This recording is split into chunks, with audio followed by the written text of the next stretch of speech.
topic around discrimination, bias, or racism, people feel attacked and operate from that capacity.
we asked the Commissioner of Finance to kind of explain us in terms of the process that is required if we were to exceed the tax cap, and he referred us to the law department.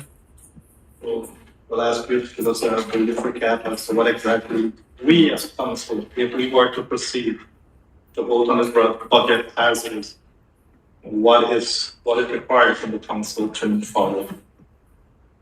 So Assistant Corporation Counsel O'Brien asked that this conversation happen on Wednesday when he'll be covering the meeting. But I can tell you generally that the city council would need to pass a local law override the tax levy limit. We have a copy of that in the packet of what that would look like. There would need to be a supermajority. This would have to be passed. This local law, I believe by supermajority, and then, That's correct. yeah, and then the council would also separately have to, pass the budget by supermajority, so 5 votes are required per vote in order to pass the budget with the tax increases. And then, go ahead, please. So if we would pass the budget without receiving the tax cap, then it's just 4. Correct. I'm sorry, which packet is this? Was this something that we had? This is the one I just made. Oh, I didn't get it, I think. Maybe when I was out of the room. Maybe when I was out of the room. Yes. Gotcha, thank you. Any other question regarding this, the process Oh. or tax? Yeah, So, There's some floor after that. Pardon? There's 4. go ahead, so what please. I'm understanding is we're gonna wait for Mr. O'Brien to have to go through it with us. We can go through it in more detail. I'll tell you from a high level. This is the example of what the local law would look like.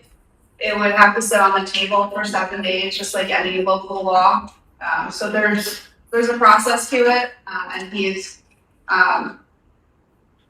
asked that he discuss it with you.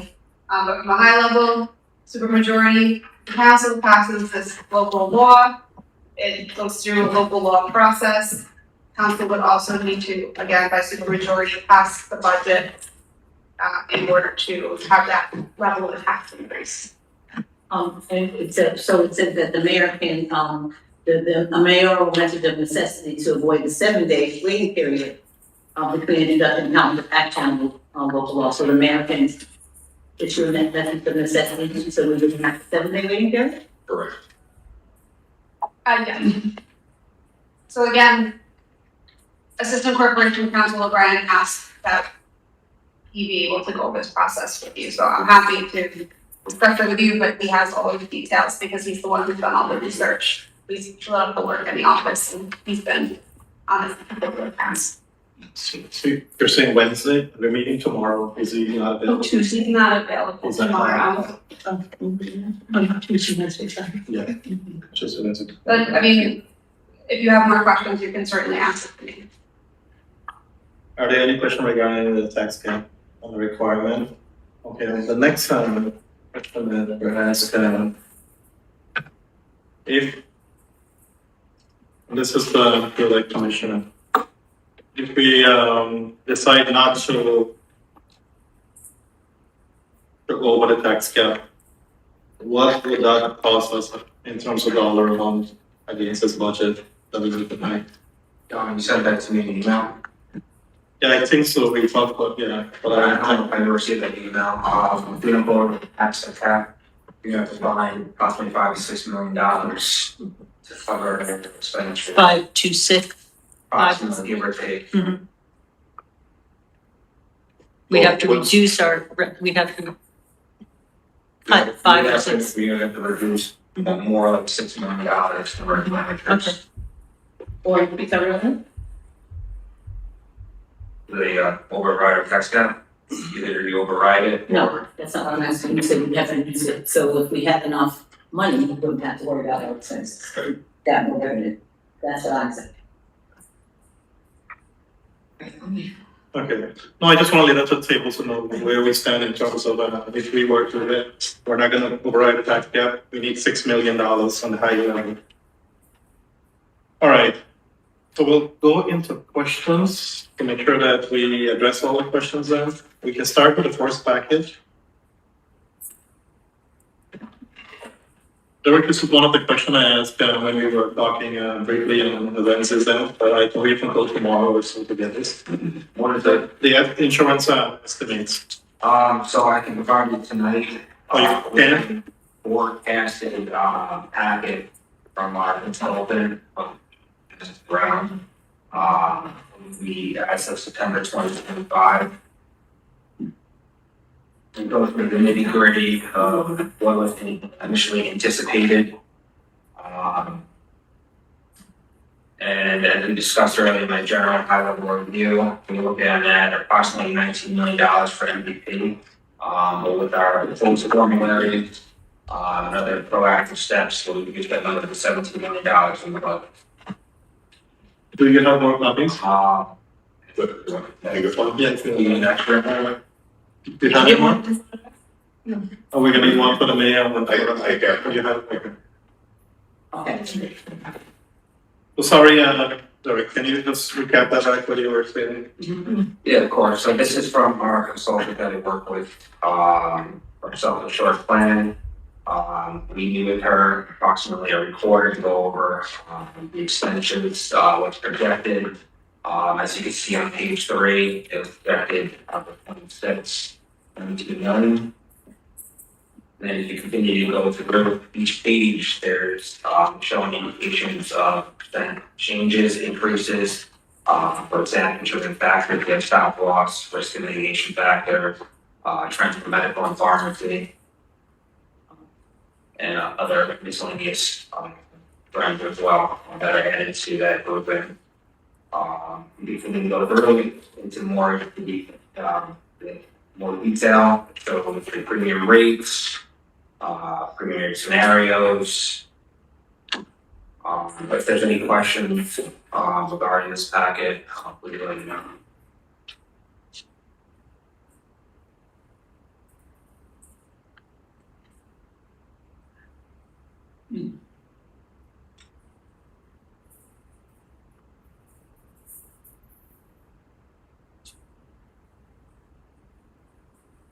Derek, thank you for providing this. Of course. Are there any questions regarding this? I have to go through it because I can't just, yeah, if I have questions, I'll email it to you. But if any members have any question, can be addressed now, or you can follow up with an email to Derek and me and team.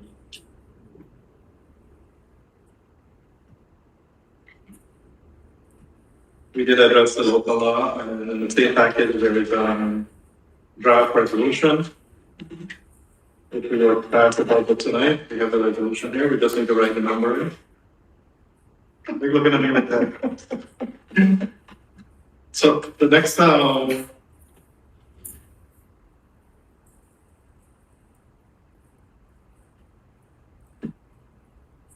Can I ask one question? go ahead, please, Can you yeah. just tell me what stop loss is? I probably should know. What is stop loss We premium? have a high cost claimant, we pick a number that limits our loss. So when they have a catastrophic event or medical bills that go hundreds of thousands of dollars, that insurance policy picks it up, and limits our losses. The problem is we have some employees who are on maintenance drugs. And so the stop loss policy will effectively stop it for 1 year. Going into the second year in the future, then we become liable for that whole amount. And that's one of the factors that's driving up our overall cost for healthcare. On the next page, this one here, a little bit green at the back. We have right there. We can go through this here in terms of questions here. If there's anything that Mr. Williams, you need to address, let us know. If the question that is not answered, let us know, and we can make notes and get answers for you. Go ahead, please. There was one thing I did ask him, Mr. Lee, but, so my specific question was, what was our fund balance policy?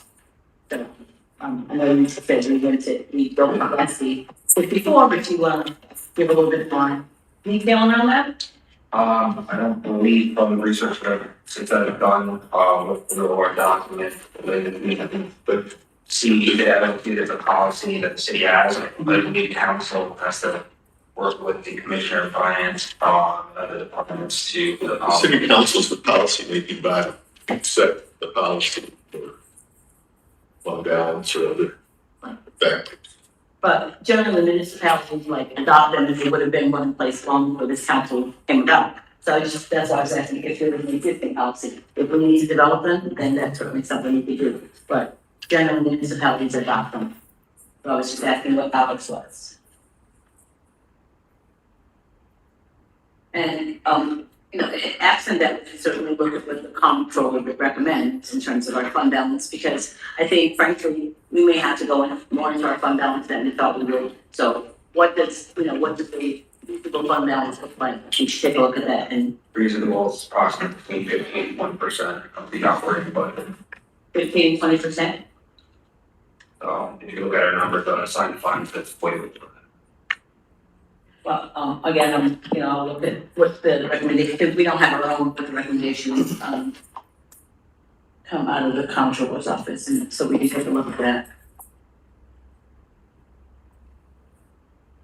Since we're on that page that you asked that question, there is another follow-up question on the very same page. The one on, not this one, the next, gasoline, 54. This portfolio, you can complete the question so that we can go on to the next. Where he gave me the answer. You talk about the second attachment regarding outside counsel. Mm-hmm. And then the breakdown of the smart city fund and year Canadian transfer as requested. We're gonna get to that because that's here. Mm-hmm. And then we did touch on the tax cap. So do you wanna? He's provided the answer that we have in front of him, what expenditures. So, just to further clarify, this is what we spent year to date. And there are no outstanding bills except the 8,000 something that we have to pay to outside counsel.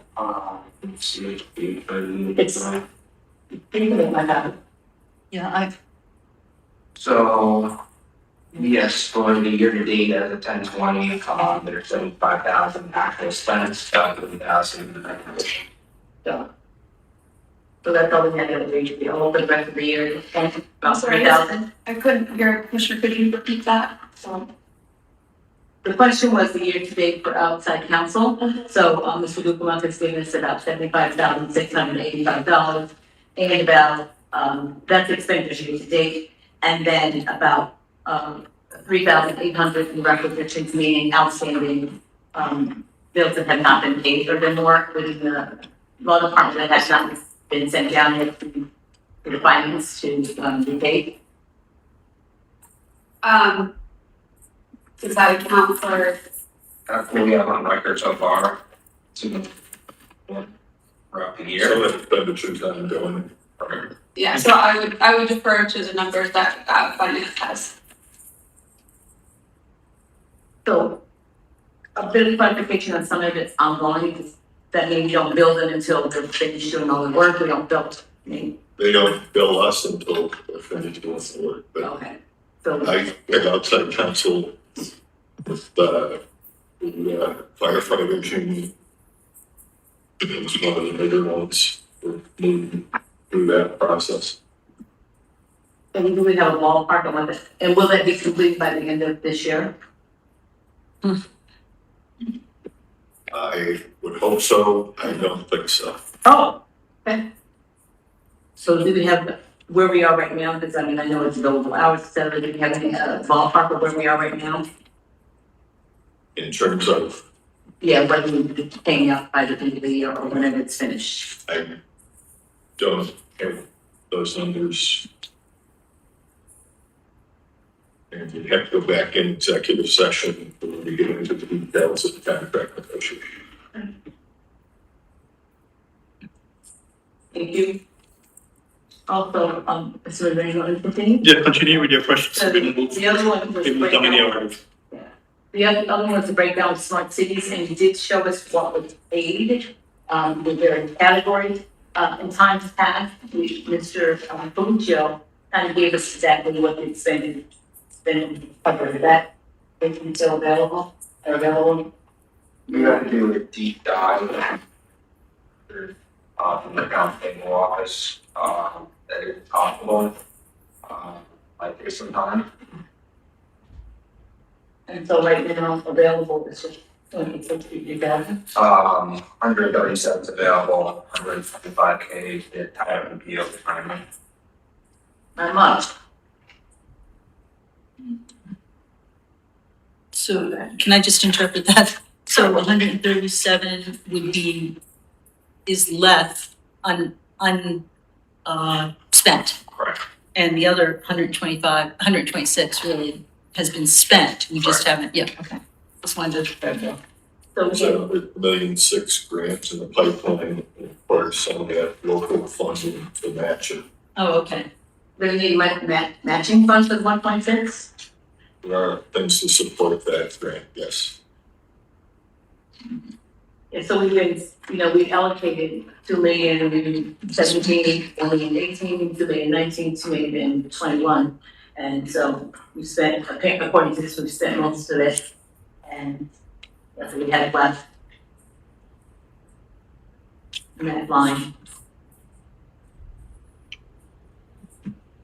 Great. And I think my final question was about the process for overrunning the tax cap, which Ms. Barash addressed, and told us that Mr. O'Brien will both deep into that on Wednesday.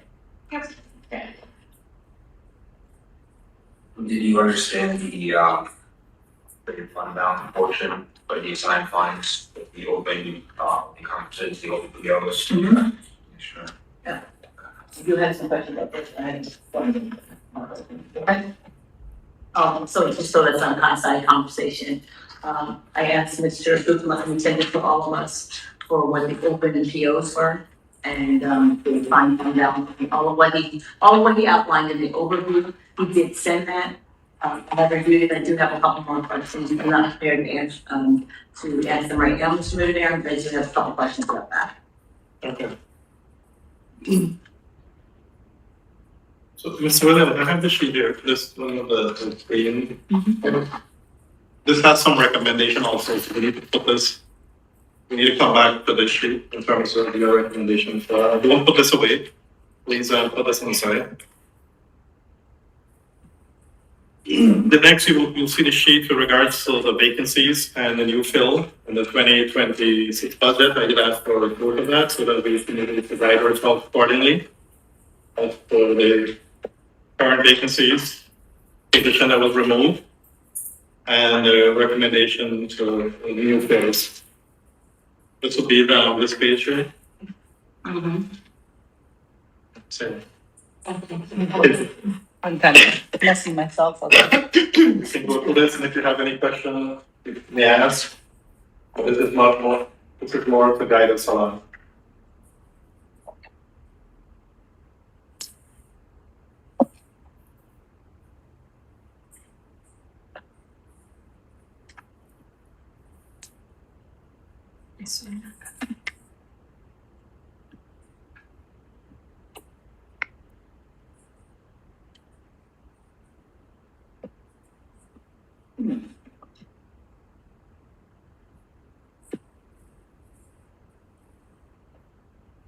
So on a high level, we were moving 12, adding 7.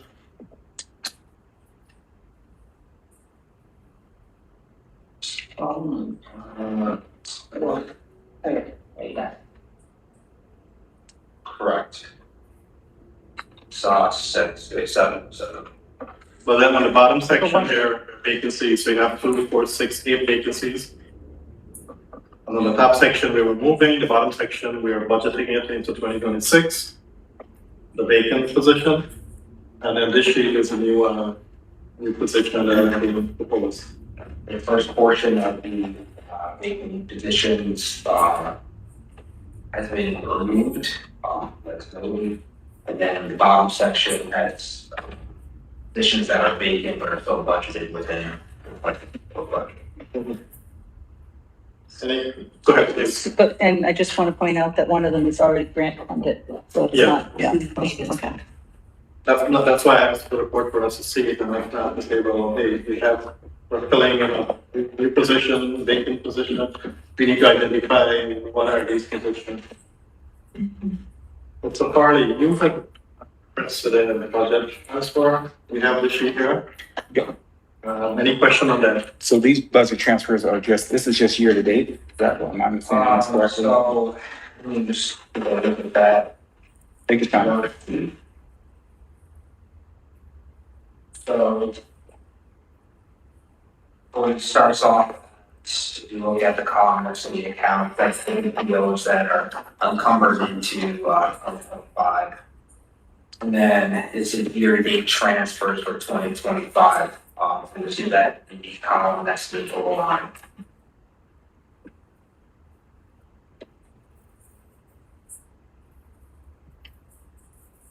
Are we looking at this one right now? Yeah, this one. Yes.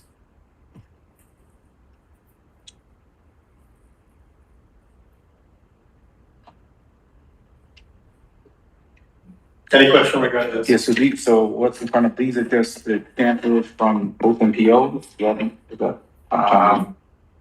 So, no, so the transfers are separate from the POs. Okay. For that, where we are planning or already Sure. in the process of purchasing, moving on 5 year. Usually they're at year end, for the next year. The transfers are just year-to-date transfers within the line items. Okay.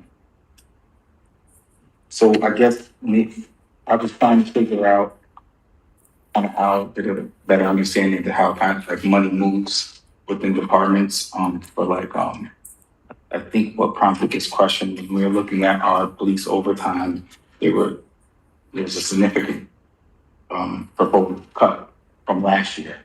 And Chief, didn't really feel like that was gonna be the adequate number.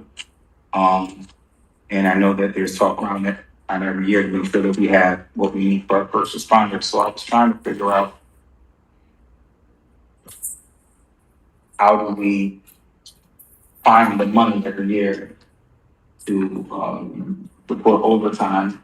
And when I asked that question, maybe in a different way, it's like, well, we transfer money from one position, for lack of a better term, to another. So the question is kind of like, I was trying to get last year's transfers, like, and I think I actually last couple of years, but maybe last year's transfer, so I could we can kind of read like what the themes are from what spaces are. Now, we report from overtime here, we're over our budget overtime, they said that they reach out to you, and sometimes they transfer, so that was the information that I was looking for. I apologize that I wasn't. Typically, you transfers into salary lines, overtime lines, it's usually when it becomes negotiated. Lines quarterly to buy the right salaries and overtime and premium holidays. So usually those lines are where you see, for example, people come in the time first negotiated their contract. Last contract was pretty transfers within their salary and overtime lines to be able to come. Okay, so the information I have here right now wouldn't really necessarily answer that question, right? Right, you have to look at when they negotiated their contract. Well, I mean, this wasn't just for police, I use police as an example, it could be for anyone in any department. But for any unions, for any departments, the salary lines, overtime lines, all contractual. Mhm. Mhm.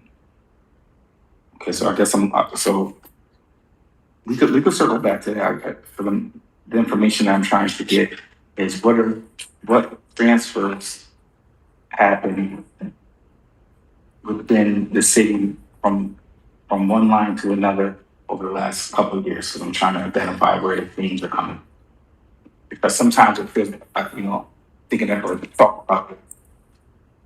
Maybe there's open positions that we're kind of leaving on as a way, to hopefully fill them, but when they're not filled, we use that money as a fund to fund other things. And I think for me and for everyone, that's paying attention to this, I think it would be good to have the information. I think it provides a much clearer thing to say, hey, we're asking for this in our department. We haven't maybe used these fills in the last 2 to 3 years. We have pulled from these open positions to fund this. That's the information I'm looking for.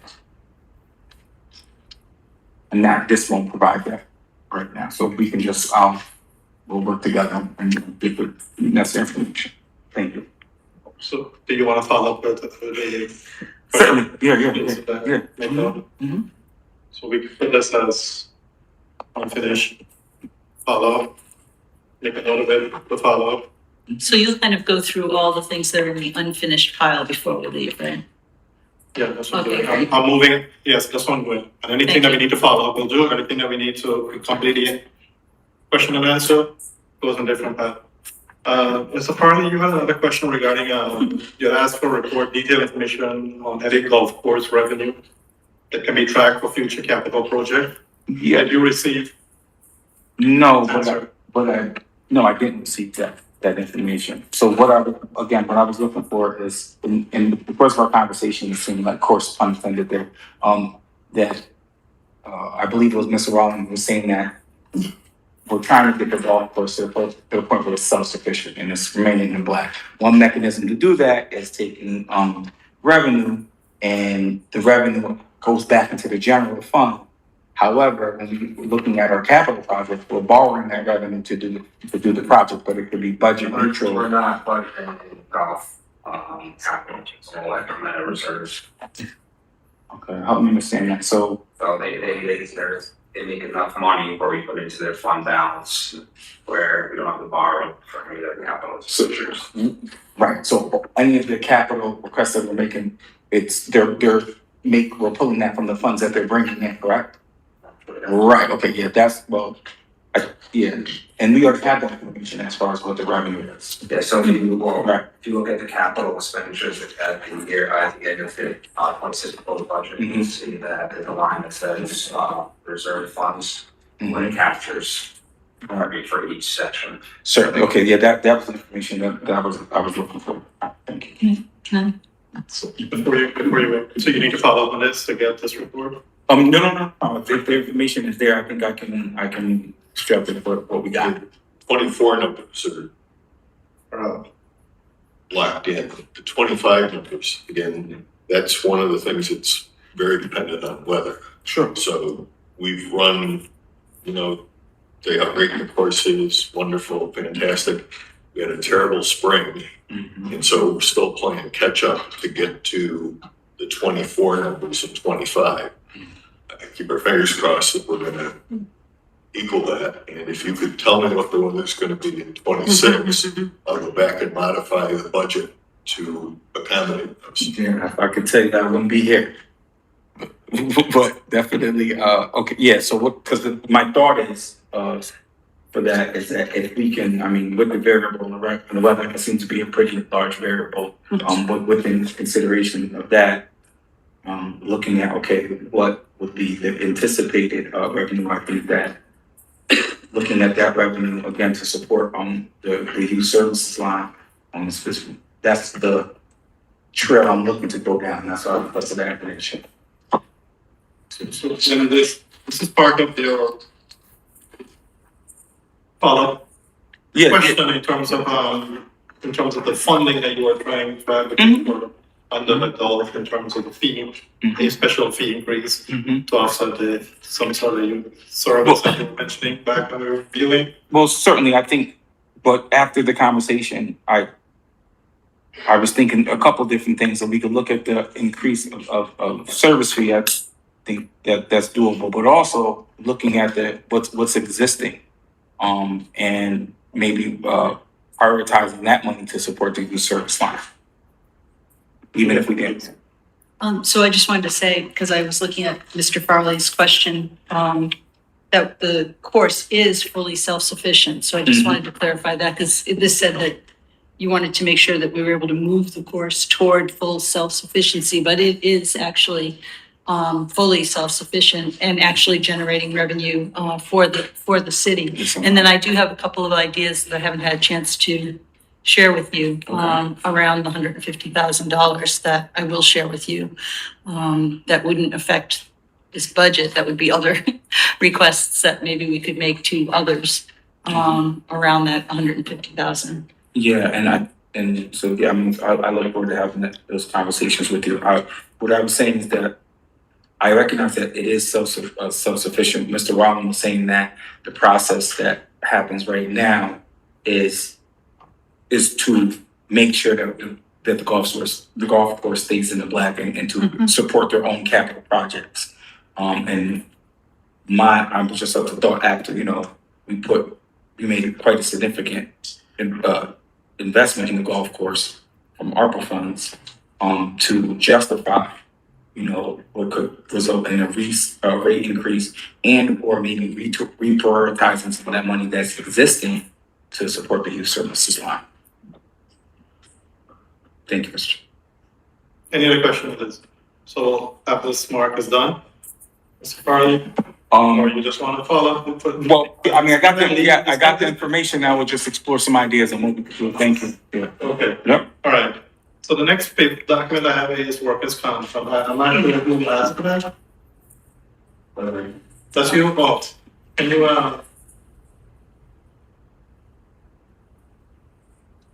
So part of the logic behind that was, in how, this department, specific position is described at applying.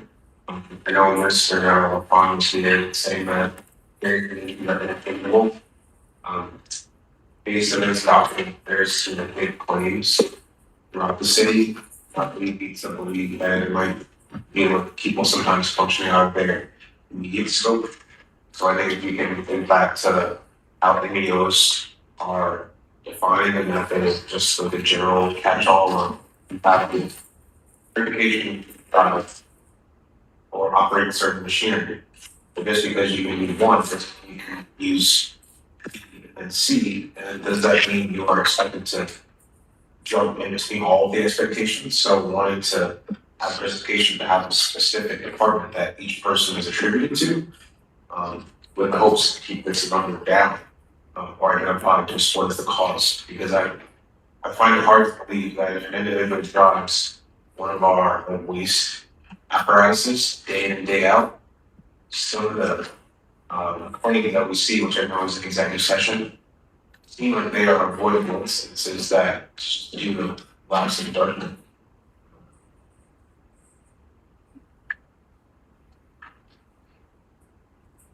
That is something that we can discuss as it comes to a committee session. And if we have to do an executive session, we still do it and follow up and talk about the policies and things like that. And to bring in a commissioner, OGS commissioner, to discuss further in terms of many concern. Not the policy though, but how they're identified with the budget plan. I think that has value in our discussion with the budget.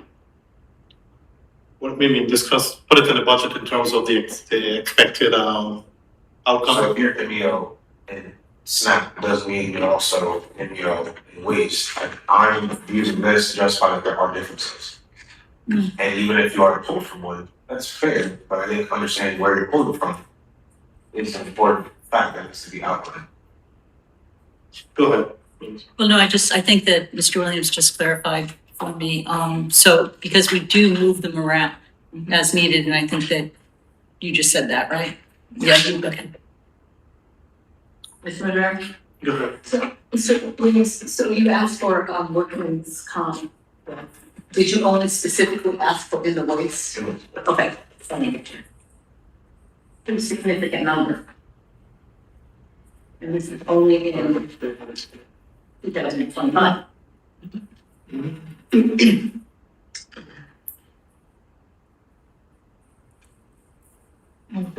Oh, I didn't print that one. I don't think. Mr. Welling, you're good?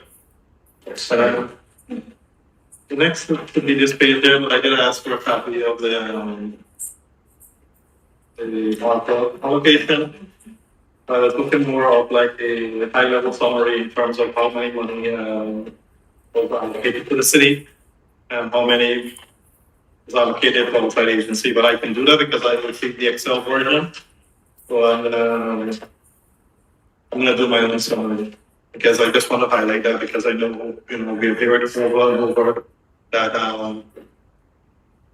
we awarded, money to our friends and families.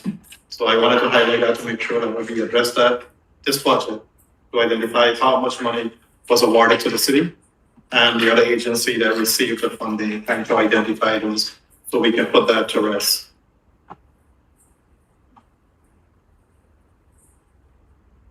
The next report on this is the smart city.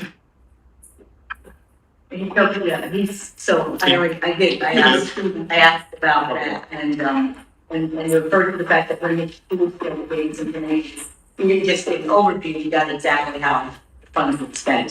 So, if there are follow-up to this. Yeah, he said it would take some time, maybe some time. Well, we like, Mr. Cannon to attend explain the detail of the expenditures, I could pull them. Well, how do you want it broken down? How much we spent on the main fiber? Do you want access points? Do you want? Well, so I'm accustomed to this, but again, Mr. Ruby, so yeah, break down because, I'm sure you know that I was trying to figure out if it's money on the slide. But it looks like, you're saying that we only have 137,000 left, so it's not a huge amount of money. So I'm not even sure if at this point, let me think it through if it's worth it, but I know that we had 7 million in there, I didn't realize we spent this to do. So the question is, we're asking for your breakdown of the smart city money, including what has been spent, how much remains, Like in and any open, purchase orders. in 23 and in 21, we spent, like over, 2 million, over 2 million in 21 and over 3 million in 23, and the other years less than. So, and I thought that by now we're in 25, that we were supposed to have like wrap this up and, that it's done, but now we're getting more money, so there's obviously more to be done. So yes, Mr. Rivera, that's just how we said that, but what, Mr. Carn says that the new money that's coming in, the 1.6 million, can only be spent on smart city and nothing else. Correct. Or the kind of lighting that we need in the budget, only. That's gonna put the platform primarily in the Bellevue. Okay. So if there is something that you can get in Friday. Yeah, typically for accounts payable. Smart city. Detailed documents, it's a lot of documents, but hundreds of pages. So are you specific, or do you need a briefing from Mr. Cannon on what has been spent? So if it's spent, it's spent. And is there anything that's encumbered but not spent in this? So, open POs, that's what, Just this one right here? That's and it. then the available amount is 137, Yeah. that's what. So since it was a significant amount of during the years past, there's not a lot left, so I'm not sure. I mean, if you can get some, that'd be fine, but there's only $137,000 there. That's even available. And really, we're trying to see if the 1.6 million that we're getting we could have gotten some of that from this, we taken this and put it back into the general fund. That was my. Again, that's primarily capital. You can't do. I got it. Yeah, I understand. I was thinking, I didn't know. So now you know. I was like figuring out if we could move some of that money there. So if we can't, we cannot. So let's move there. Maybe you could ask for what it's not a significant amount, and it will help, but it won't. It really won't post. Yeah. But it was, you know, it is kind of significant, but it looks like it is for capital, so, because I was thinking the same thing, but 137,000, not chicken feed. No, sure it's your mom. But it's all set. To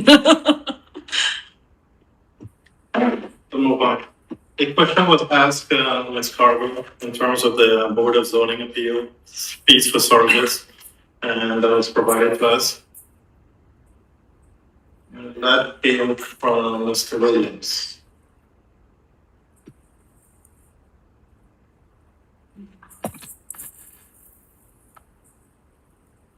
Very good question.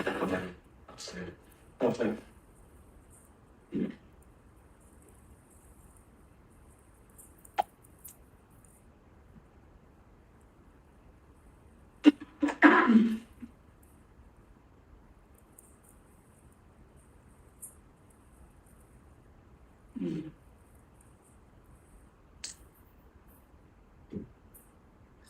Mr. Williams, you had a question regarding code enforcement, 8664-100 code enforcement officer logic for eliminating revenue generating and compliance officer.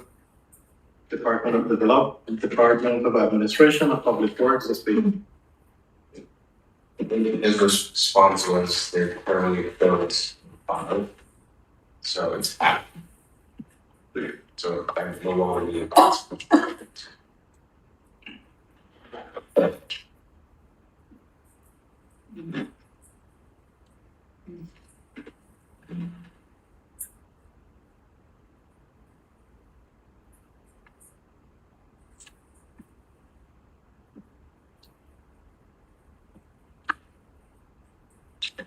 There was a question here from the report here in terms of the fund balance.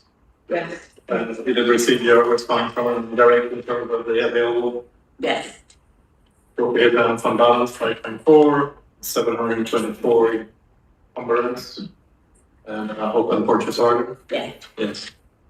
And you're good with that. And then we have this report here in terms of the, you asked this report. You're good with it, so you want to, Yeah, I have some questions. I said just one minute and turn the keys to them. so there should be a follow-up. Yes.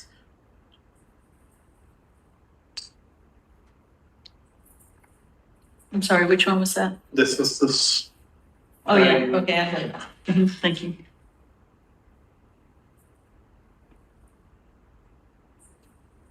Okay.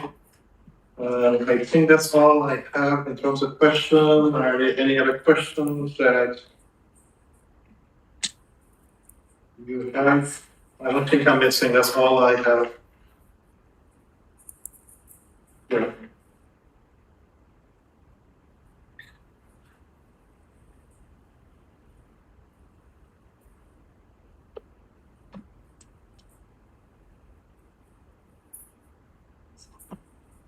Just an answer. So Ms. Williams, we'll go back to you in terms of your, I think we answered the question and we can just go through your, recommendation. After Mr. Williams, in terms of recommendation, we see fit, please make notes.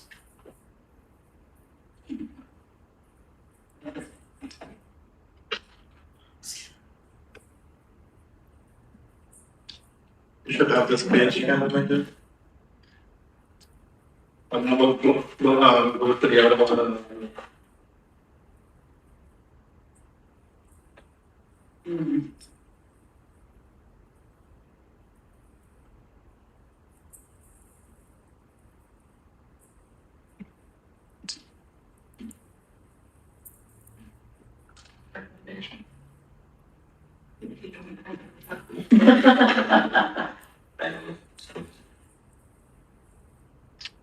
So Walk us through each line, and if we have questions, we can ask, and then we'll move to the next.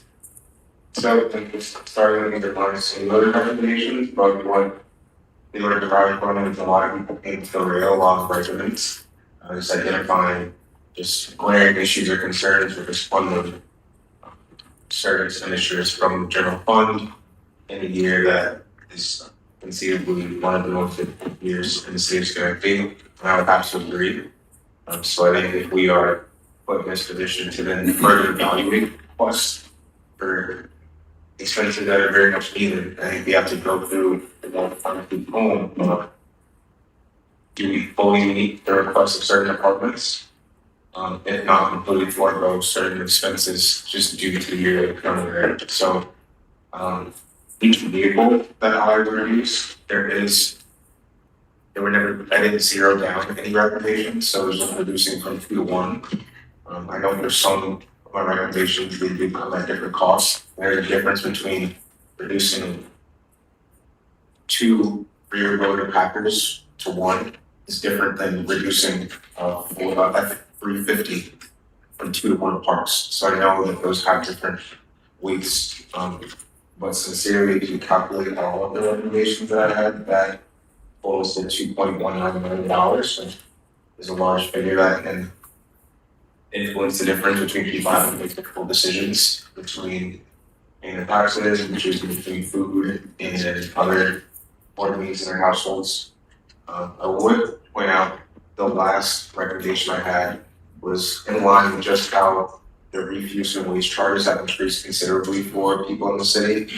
That A2130D line, which What is it again? Alpha 2130 Delta, that refers to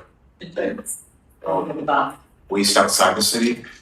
For the past 2 years, I saw that number just rise considerably lower in respect to just the fees increases for residents within the city. So if that followed in line with the expectations for increases for people living in the city, which is 32%, increasing that to similar standards, I don't know if that's a possibility, so I did not calculate that into my overall number. That would have been $195,000.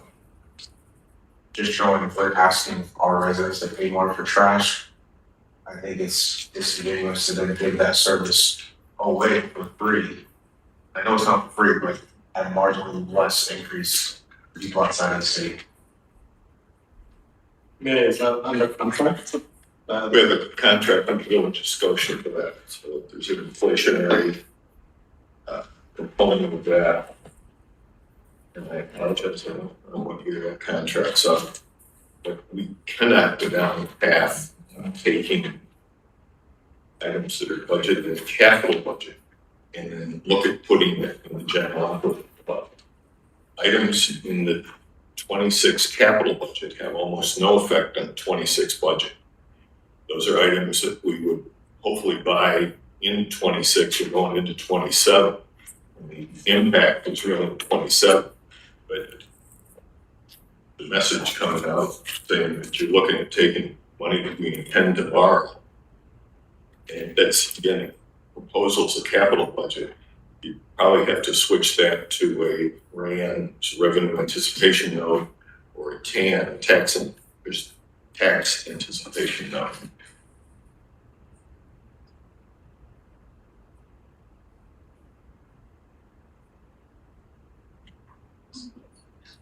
Our capital budget is like a Christmas wish list, right? What we need, and we always. It's not a wish list, it's a pragmatic approach to items that we need We to run need, the city right. in a cost-effective manner. Right, and we usually borrow money to fund most of those capital projects. Correct. If I may say, I mean, the suggestion is on the table in terms of we're in a delicate position. And yes, it's a capital, we're gonna borrow money, it's not part of the budget. But if you don't want to borrow it, I understand that, but you cannot take that money, what you're saying is you're gonna borrow it and apply it toward. It's not money that we have. Right. It's money that, well, look, the message is that, we're tight crunch, we need to tighten our belt. Why borrow money? Can we put this off? Go ahead. Well, I can only speak, I did talk about when I saw this, I did talk to our Parks Director about the first item. And, just wanted to point out that the equipment that he currently is using is like 13 years old. And that particular truck, he also uses it to plow the snow from some of the other parks. It's not just limited to one park. So it is how we use it across the city. So that's 70,000 I would like to keep in. But I do understand what we're saying, that it doesn't affect the taxes in any way, right? I mean, it's because they're capital projects, so. But that's the only one that I wanted to mention to you. And then I don't know, the only other thing I would say though is the IT smart node upgrade. I think that, Mr. Khan, that seemed like a pretty legitimate, we kind of need it for our technology, but again, I'm not an IT specialist, but. So whether it comes out of saving now or in the future, I think the decisions we make now, the opponents, what we do are gonna say this in no way affects next year's budget thereafter. So I think we need to change our practices of how we're evaluating like these purchases moving forward.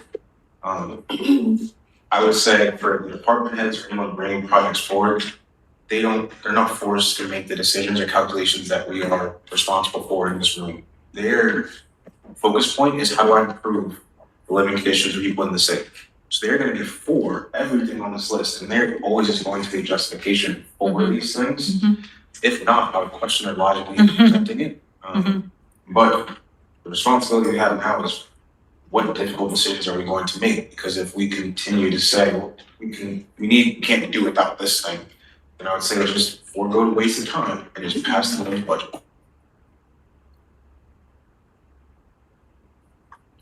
We have to understand, I mean, this is money that we're gonna borrow. At some point in time, we're gonna have to, the taxpayers gonna pay the next year or two. So its cost gonna be added to the budget in a year or two. And it's like similar to home. I mean, we're tight crunch in your own personal life. And go there and buy an SUV on top of all the escalation in the price that's going on. And down the road, you have to pay for it. So yes, we're gonna borrow this money. But we need to be very careful what we do. Because if we're gonna be cutting across the board, we need to make sure that we address every department. By not making some of those capital investments, you will drive up the maintenance costs in other lands.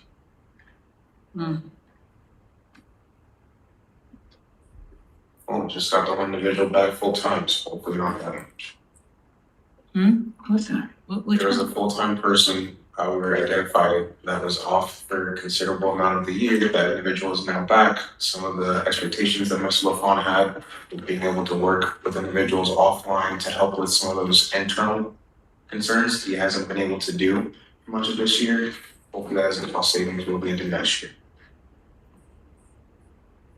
But the problem also is if our equipment is not getting into more accidents because we're keeping people in line with their workflow expectations, the vehicles and apparatuses will stay in good functioning order. Do you want to touch on the bottom of your page in terms of we have reductions? 60 page 1621. And I'm gonna walk us through there and then we'll part it to the next page and then we'll go into the other page.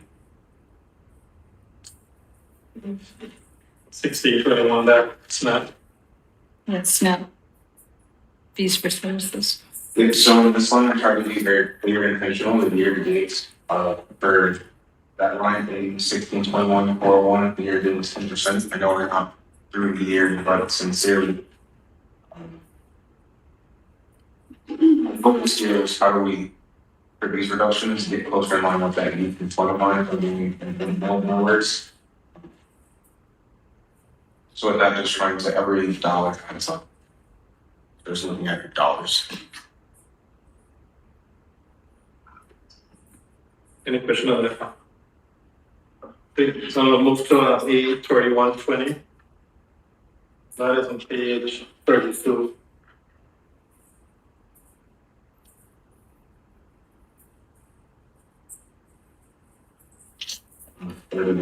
Right? 31. I'm sorry, what page was it, Mr. Newman? 31, sorry. Thank you. 9402. Yeah, I have administration equipment. So the year date's 50%, with 2 months left in the year. May 31. I imagine that would be one of those lines where there are, those transfers. But we can calculate those, funds ahead of time. We can deliberately fund some other things rather than not include them and have to have a budget appropriation to include them. So can I just, Mr. Williams, so instead of, so you want to actually 3120, 402, are you adding all three of those 402s? Or four, there's four of them, I'm sorry, or is it just the plain one, administration expense? Just the plain one. Gotcha. So you want that to go down by 25,000? Based on the fact that the year to date is 50%. Yep.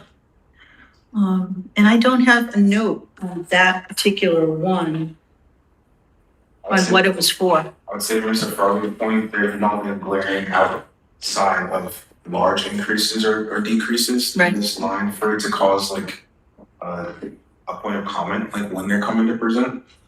For me, and I had other questions of when are overtime lines drawn from, because for police and fire, it's on a routine basis that the majority of those expenses come in December. So that draws me to ask why?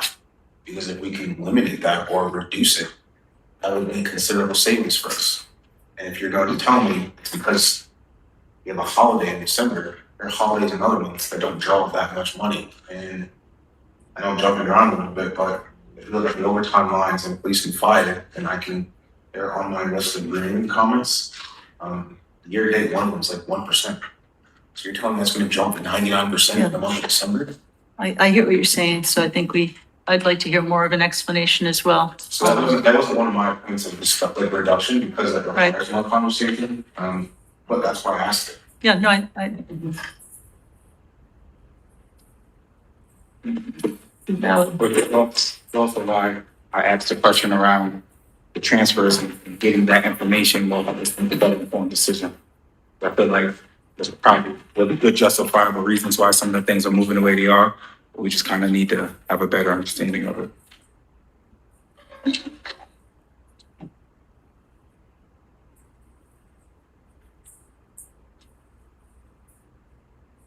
Any other questions? Both. Now that Mr. Williams is back. I just, so maybe, our commissioner of finance could just explain, it might just be an accounting thing, but why the spend down happens in December. Because I understand what Mr. Williams is saying. So, Some contractual payments that are due at the end of the year. Are you specifically looking for A31? but there were a few, aren't there a couple that go 3120, 117? Oh, that's holiday pay, okay.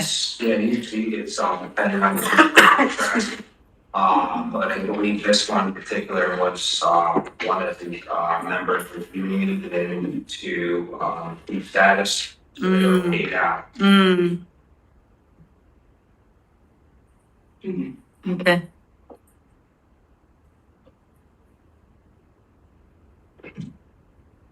Any other questions regarding proposal? If not, we'll move to page 60, 8664, 100.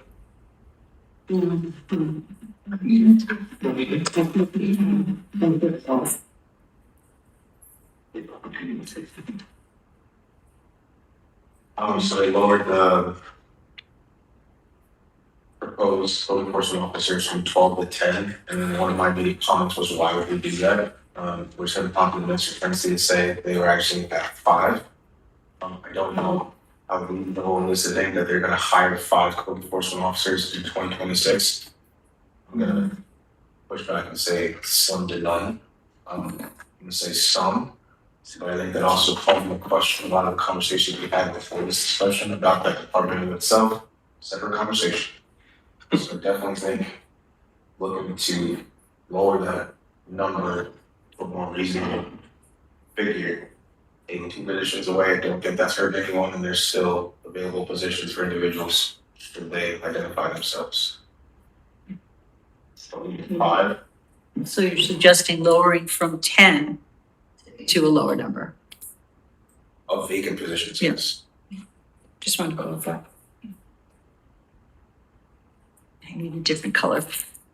It's start, I think that what it seems might be happening, I guess what my wondering is, when we're having these vacant positions that are left in, does that become, draw source for different expenses, and that's why, and I'm sure that we've captured that in the transfers, understanding like where that information happens.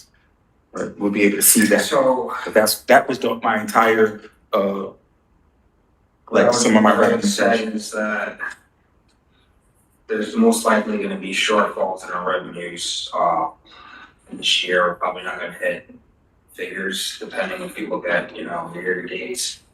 So that's gonna be captured, but you're not gonna see any savings from these salary lines, from these overtime lines. Depending on if we did hit 100% of these revenue numbers, then yes, maybe. Do that, and then the extra money with that into the board's fund. So, yeah, I don't think I understand that. So, my question is, how much money is being left in vacant positions and then are being pulled from that? What would it be? This position that was filled to go to a different expense? I think that's the question I'm trying to figure out. But when year end, we look at expenditures, try to balance everything out. So say if, okay, we have budgeted 5 million, 5.4 currently, and our revenues don't meet expectations, and our expenses are fund balance is going to be decreased. So I'm not sure if that's answering your question. So you might not see the extra funding in salary and overtime lines. So what you're saying is that if we don't meet our revenue, that money that might be in that position, held in that line, goes to our fund balance. That's what you're saying? So no, if we meet, our revenues meet expectations, Sure. if our revenues are over expenditures, then go towards fund balance. Yeah, but it still doesn't answer that question as far as well, I think, again, I just need to get information on transfers. Let me see if I can try to, so let's use, this department, code enforcement, with the vacancies. Sure. So if they have to spend on another line, and if they have funding on one of those vacancies, if they use that money within that specific department to help offset any overrun. Yes, that's what I'm saying. I'm trying, Yep. yeah. Mhm. They do, and that's happening all the time. Yes, and that, The police department mentioned that to us, that's why they have put it over time, because they always gonna have vacant position and funding on those specific line. So they will use that funding within that department to help them with the overtime or any additional related expense. So at given time, they're short in the dollar amount on the overtime line, but in other pockets, they can make it up overtime. right. But what ends up happening is that when, to pass the budget in good faith, if we know that the trend of the last 3 years is that these vacant positions are lines are being pulled from to support anything other than that position, then we should probably have like a more realistic conversation. And I think that's kind of what Mr. Williams, at least related to my inquiry around transfer, because it seems like if I'm a department head and I'm saying I need 7 positions, I've only filled 2 in the last 3 years, but I've pulled from those 5 vacant positions to support another budget line. Let's just reflect that and say, we want the budget line to be funded this way. So the numbers are clear, is what I'm saying. So that's why we need that information on the transfers happening, so we can identify any trends that we're seeing.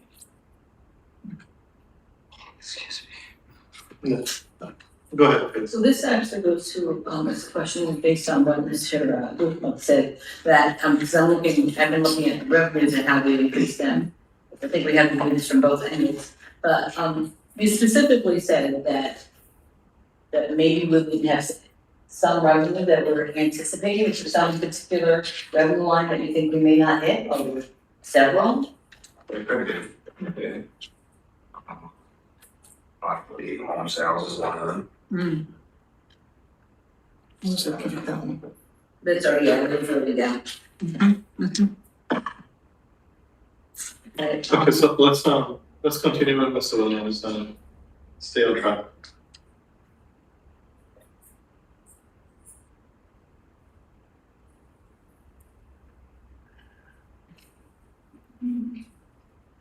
So, look, as far as, I mean, if you look at the report here, there are 12 vacancies from the last budget that was removed. But if we had a good budget, we sort of this money would come back to the general fund. From department or shortfall, they will use the funding within that department to help them stay. Yep. Um, the next one is, Mr. Williams, You're trying to find that one. I think you've missed a digit there, is that 8989? Yes, oh, I know what that is, I wrote it down. I think it's 9089. I think, I wasn't sure. which one? It's on the top of the second page or the back page. I couldn't really find it either. I didn't know what it was. I need to come back to you. What department? I wasn't sure. Where's my budget? Oh, here. We've been at page 30 for 1989. Oh, maybe it's missing the first number, huh? And it's missing a one. What do you say? Yes, thank you. Mr. What is it? Oh, okay, I got it, I see it. Contingency. I think they're telling us that it's looking into line for emergency demolition. A 1989, okay, A 1989, contingency. Our year to date, it's 282,500. What is over here today? So, $282,501. So like 300K. I mean, there's certain things you can educate around, you can't really say no emergency account, but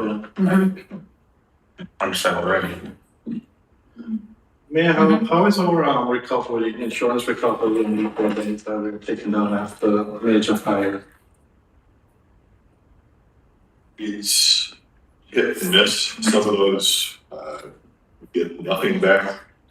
And other ones, we've been fairly successful. Is it a long drawn out process from court or they just settled through the insurance company? It seems, someone talked to it, they're not. When you're dealing with insurance companies, it's never quite as Yeah. simple where you send them a bill and they send you back the check. So it's unlike what the value is and what the coverage is. We've had some people cash for insurance, walk away from the property. Cash the insurance check? Right. Well, are we not filing a lien on that very moment? We are now past. For the past. And sometimes it's a little bit of lag from the event until you've identified the potential policy that's providing the cover.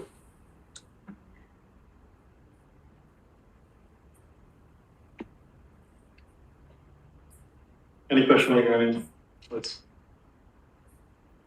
Yeah, this is a line we have to consider because we do have unfortunate situation with demo and things like that. It does cost us more money now. The cent is 80, we used to pay a couple of years ago for $40,000 for demo. Now it's almost double. What line are you talking That about? is page 30 at the top. Somebody can say It's still. Oh, you're still So on we take out of the general fund, the land bank is paid for wind. So there's different sources there depending on the, again, the property, and what we're trying to accomplish. So, anything else on it? I don't know. So So we're not talking about moving any of that money then? No, this is just a discussion on the proposal. We're just discussing, having open dialogue and, flushing things out, that people have an idea of why you're making that, recommendation. And the next one here, you, going to the bottom of the page, wage increase about union negotiation. The last one is just a matter of just practice. What I've noticed in budgets past is that taking into consideration step offices not being at 100%, individuals are expected to do more, just understandable. I think the worry is when we then make payroll or compensation adjustments to recognize the work that they have done. But those adjustments aren't further considered one of those departments funded to 100% or have 100% staffing. We've then inflated this position. And then when we use that position as a point of reference to align other individuals in like positions, then we're now chasing these just truly absorbent compensation packages that might not even reflect the work that they're actually doing at this current juncture. So later on, I was wanting to do a job evaluation. It was not my idea. Mr. Farley mentioned it last year, just to understand is the right work aligned with the right individual at the right department. But sincerely, there has to be a stop or an evaluation of how do we recognize people going above and beyond. And to my respect, please correct me if I'm wrong, anyone else, that out of grade budget line made the most sense because that is something that is only in line with this year and that we can evaluate on an annual basis. But giving you that additional funding would not hold us to having that be an expectation moving forward. It's a consideration. So just along those lines, perhaps, in other words, like the stipends that some departments get, but not all the departments get them. And again, I understand there's a big difference between public employment and private employment, but many folks that work in private employment wouldn't necessarily get any extra money if they were working past a certain amount of hours in a day, or and I know some of it is contractual and negotiated in our contracts here, but there might be an expectation where folks, if you have a job, especially a senior management job, for example, you have to stay until you finish the work without necessarily getting a stipend. But again, that's probably different in public and Go ahead. Those were put in, it's developed over time. Those are put in for people who have made calls to at 2 o'clock, 3 o'clock, 4 o'clock in the morning. I expect them to answer the phone. I expect them to respond. I expect them to deal with whatever situation's in front of them. Mhm. It is way far above and beyond somebody having to work a couple hours overtime. Gotcha.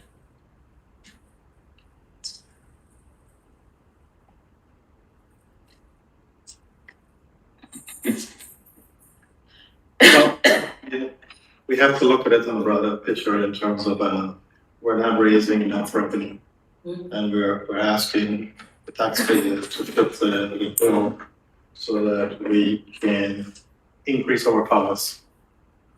And I think it's fair going back to the private sector, and from the private sector, if you're not bringing in revenue, you're not getting a bonus, or you're not getting a raise. That's So true. we have to treat the city similar to the private sector. We bring in revenue, we return the expenditure back. And if we're not making it, then we need to adjust. Yes, I'm a big advocate for employees and giving them a raise. But at some point in time, we have to let them know that situation does not allow for us to give you X amount of raise on a given year, or we can make up in the future year as we go on. And they should understand that we are in crunch time, so we have to crunch our numbers. It's not an easy thing for us to do across the board here. I want to make sure that my motive is clear. It's not to align the city with a for-profit corporation, because it's not. But sincerely, I think we need to put the emphasis on hiring staff. And when we don't, that has a burden on departments. But we can't absorb that into each individual staff line to appease individuals, because when we look at it collectively, that is also part of the reason why we're here. Not 100%, but we're looking at the details of how do we ensure next year's budget is not as bad. Otherwise, we're just putting off, we're just kicking the can down the road. Then go back to the conversation that we had with Ms. Carver. She was requesting a pretty reasonable pot of money that was going to be considered for overtime. In the course of that conversation, what she said was that her team is working and based on the need that they are flexing their time. So in other words, if they have to present to us and there's this thing late doing a presentation for us or out in the community doing something, then instead of their workday maybe starting at 8 o'clock, when that's their workday starting at 10 o'clock. So, and I think that when we were considering compensation packages last year, a lot of the conversation was we want to get people to a point to where obviously we're compensating them fairly for the work that they're doing. I mean, I think that I don't think this has to be one extreme or the other. Maybe there's a scenario in which we create a collective, I'm using this term, but stipend that is spread across the board, that we know that we only going to use these in those most very extreme circumstances that the mayor's talking about. And then for other departments, the expectation would be for people to flex their time and or and understanding that the raises that have been given in our subsequent years really should reflect the value of the position that they're doing. Because if that's not the case, then what was the formula? And I think this goes to Mr. Williams' points a little bit as to how we decided to give those pay increases to begin with.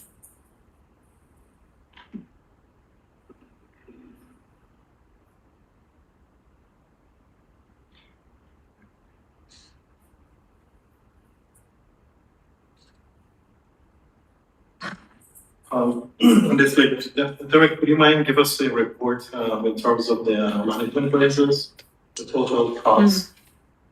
Did I No. give this to you? No, you can get it for us. Marcus.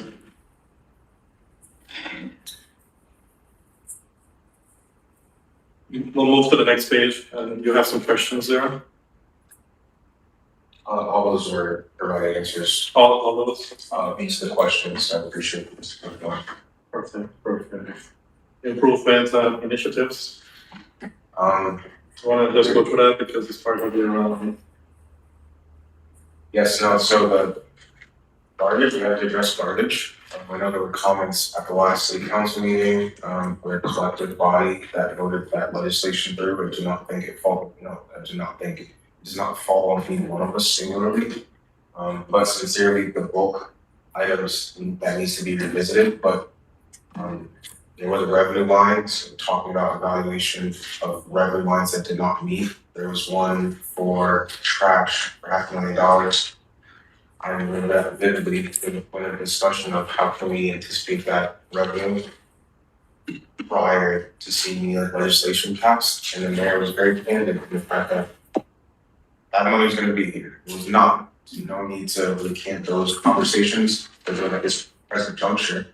But I don't know whether we buy garbage cans, which was one of the recommendations from Ms. Torres with ARPA funds. We don't have ARPA funds. If we are not going to agree on a bag limit, if we are not going to agree on a standard for devices, we have to do something. But if nothing more than to limit the workers' comp claims, which I imagine in part are due to the fact that this is unregulated. Again, this is not anything that's going to solve a $6 million gap, but it's going to lower that the threshold of getting larger and budgets that pass. I know whenever we talk about contracts, we need to look at best and worst case offers. Every city I've looked at, there have been positive returns for putting out like some garbage cans. I know the term investment right now is not something that is being seen well, but regardless, we sincerely have to identify a better path forward and to point to just one of the justifications of why we need to figure this out sooner than later.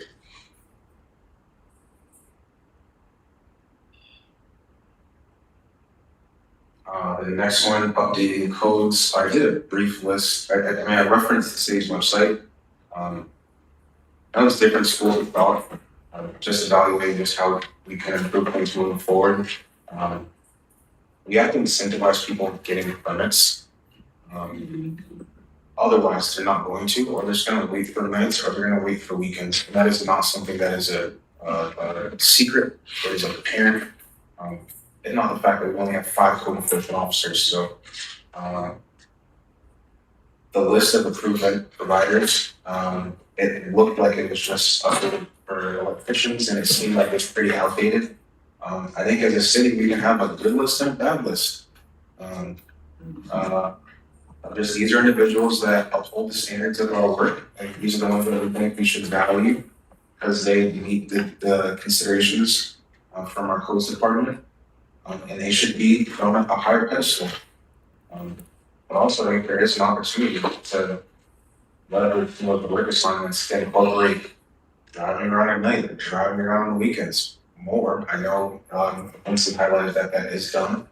I think there's improved room for generating growth of those revenue lines, if not just to hold compliance to a standard, because it is 0 for weekends, and that is scary.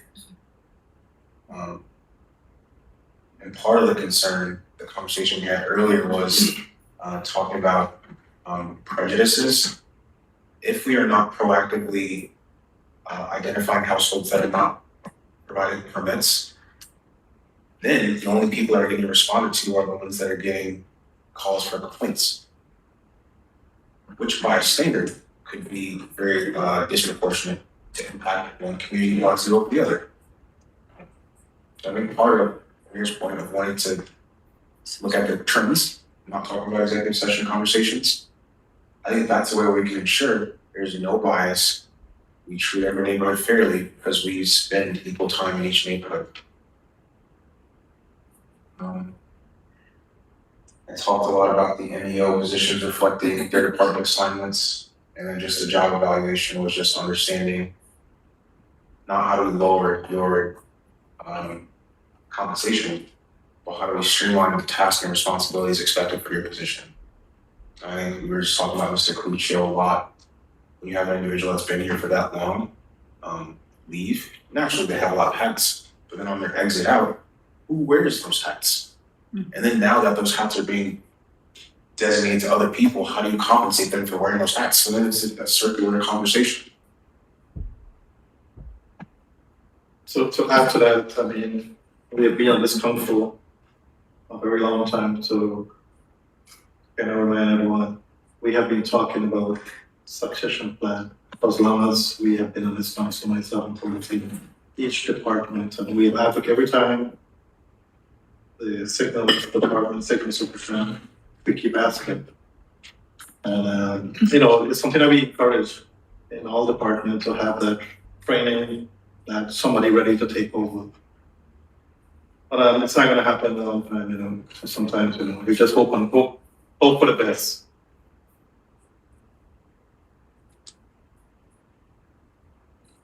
What I'll ask you to do, if you don't mind, if you go back to the sheet, can you attach the dollar amount just for reference sake, and have it for trust?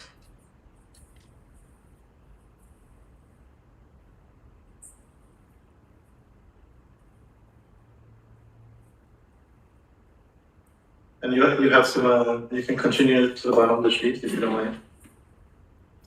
1620, that was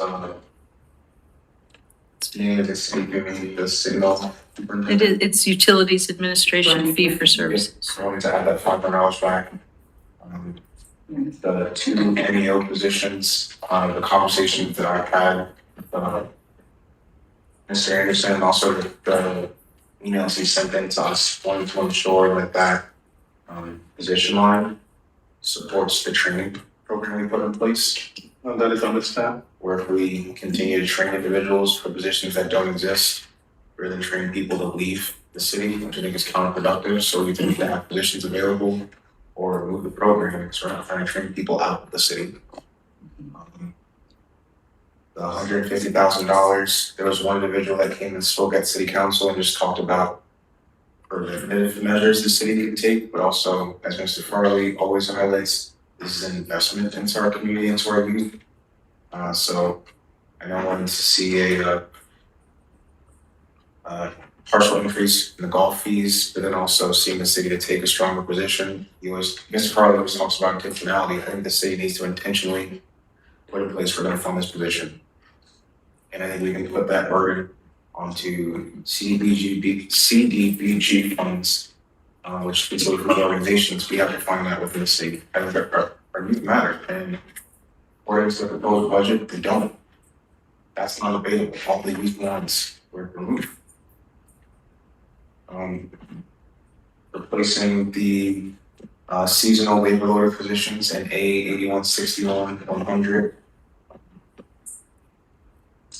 One of the questions I had was, what is their hourly wage? It was told to us that it was $17.50 plus $2 when they're in waste. When in all reality, it's $15.50 plus 2 hours. And I know that that is a contracted wage. You are not paying me $17 to do that work expectation and waste. And the fact that we have people that are doing it is a testament to their desire and confidence in doing that work, which often people turn their nose up at.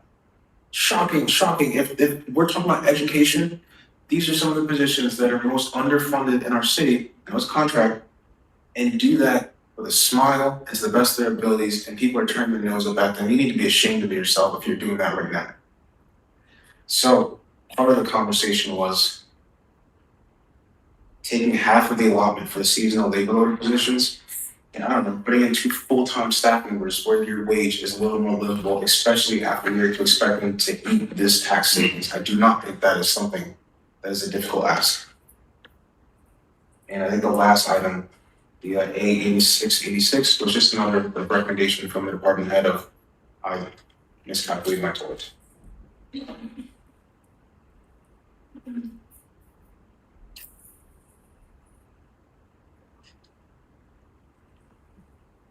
Any other questions?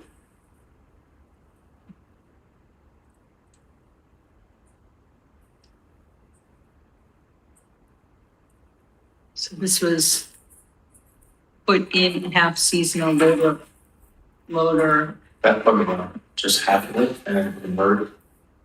I don't know if it does it cleanly, but the expectation would be with wages and benefits, it could roughly equate to half. I'm not the commissioner.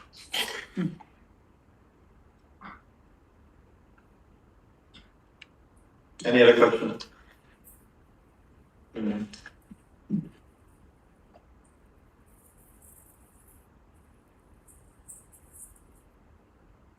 I have some question regarding the resident.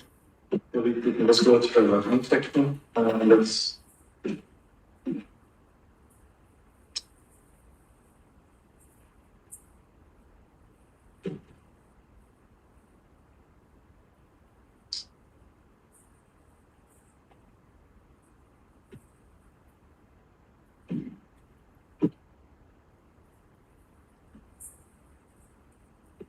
What page you want there?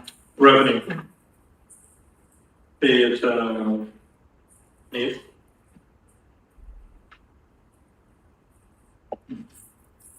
Just a clarification on the allowance for uncollected taxes. Which line? Which line is it? Oh, I see it. 1002. Mm-hmm. Well, open question Derek. If we are proposing an increase in real property tax collection, should we anticipate lowering the uncollected taxes? Or is there a reason why we have it the same as budgeted last year? Well, based off year to date, we feel comfortable it's a certain number to keep it at about $20 million goals from last year. Yeah, but we are anticipating collecting higher number from this year to next year. So I'm thinking that that might be something that we want to consider lowering that number. because our exposure is not that high. Unless, Well, there's two ways to look at it. If you raise taxes and the number stays the same, percentage wise, we would increase it. It's looking if we're going to do more election. Derek's done the analysis, which I'm comfortable with putting out there, doing the foreclosures, other things. Values of the properties are up. It's an area, how do we get people to pay the taxes? well, we have seen a trend, I mean, people have paid taxes, that's why we have exceeded our estimates over the last 2 years. We have exceeded our estimates for real property tax collection. 2 years ago, I think we did, Or but last year was last year. closer on the estimate. Mhm. And So the trend is because people buying houses, the property value is increasing, taxes are people paying. And we're selling these houses as fast as we can, putting them back on the tax roll. So I'm still looking at that $2.8 million for something for us to consider. Yeah, because, you know, Consider raising it? no, dropping it. As we collect more taxes, our Oh, I uncollected see. should go down. But it's something for us to have more discussion with.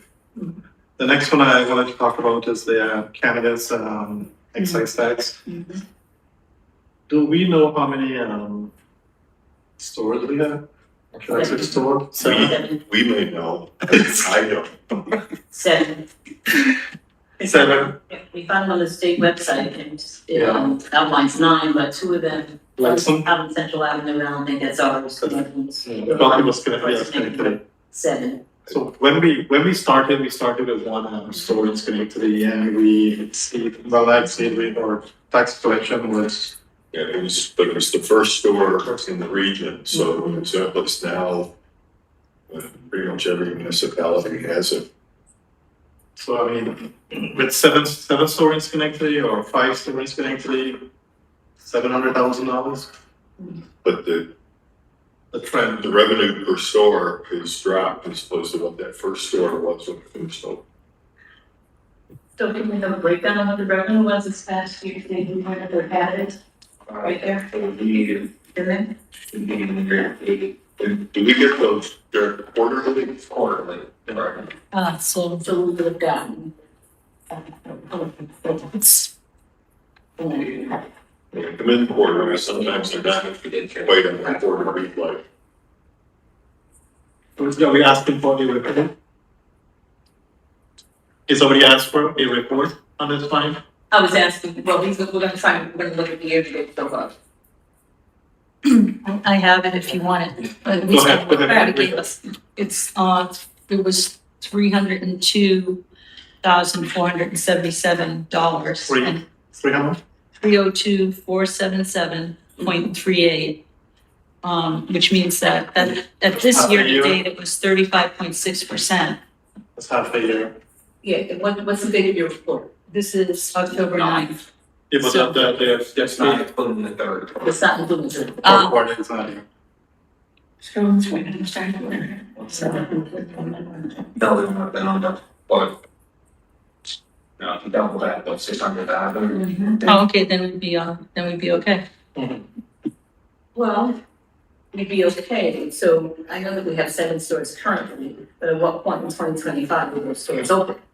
That becomes question 2, because if we didn't start 2025 with 7 stores, and I don't think we did, that means that there's going to be more revenue because then in 2026, we'll have a full year.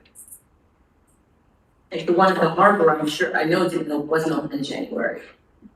Crane Street, I think, kids, they come to the clerk's office, and all the paperwork there, so the one on Crane Street, I don't believe it was open in January, so if we're calculating that, we calculate when the store's open, how much we have, but if we're going in for a full year next year, we should be looking at that.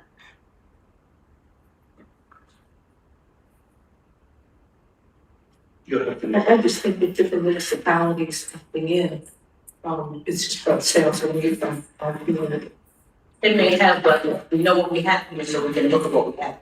So, I'm not the ones that want to open, there may be some, but we know that there are 7 right now that are open.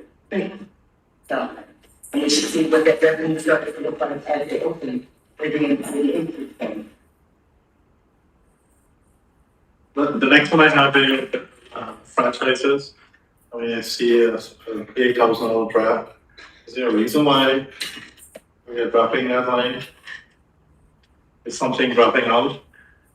Like, that's Verizon and, That's providing Spectrum, Charles Chartman, which was.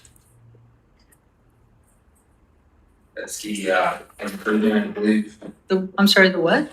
agreement. Haggard's 35,000 to 50,000, what's the whole franchise agreement, the higher level? You know, some of it is, people are giving away data, like streaming. Mm. A lot of that revenue is based on cable revenue and not internet revenue. Mm. Excuse me.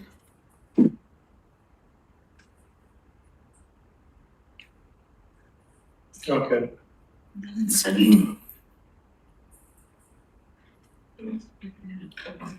The next question I have on revenue is delinquent parking fee. I know last year we had a discussion with the police department and raising this fee, and then we also touched on those outstanding delinquent parking tickets that we hire outside collection agency. And then additional discussion with the police department. Yeah, I'm a little concerned that this is only $170,000 budgeted in for 2026. I thought we were going to be more aggressive into our, when we talked last year, it was like $2 million that we were going to go after. I know we're not going to get that amount, but at least, try to push as far as we can. Sorry, I had that from John. Is that parking tickets is the line? Is that Which line is This is a A2610M delinquent parking fine. Those are like the old ticket that was there, like $8 million, $10 million that people doesn't exist anymore. There were like some newer ones that they could have said, we can take a chance to go and mail ticket and see if it, kind of hit on the it's been doing those? I had not seen most recent revenue. year to date. I think it's like 120 something. 2610. Well, I'd have to add all these different. There's 2610 A through M. Some of them, like one of them, is pretty close to reaching its, full year.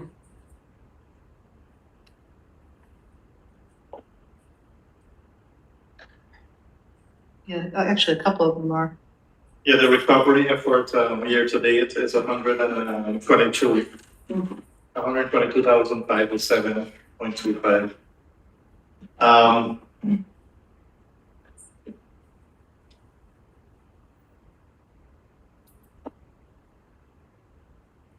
Do we need to revisit this effort and see what needs to be helped in terms of like what can we do? Is the agency, like this recovery agency, is not living up to their expectation? Do we need to move on to someone else? I think they have finance staff and Yeah, when we were talking last year about fee, increasing the fee was one of the big ticket items. We'll say, okay, there are a lot of potential of going and to recover some money, not all. But looking at this number, I'm kind of like a little disappointed. Maybe we need to ramp up the effort for these delinquent parking executive. I mean, we can have a discussion about come on, start, come on, wait.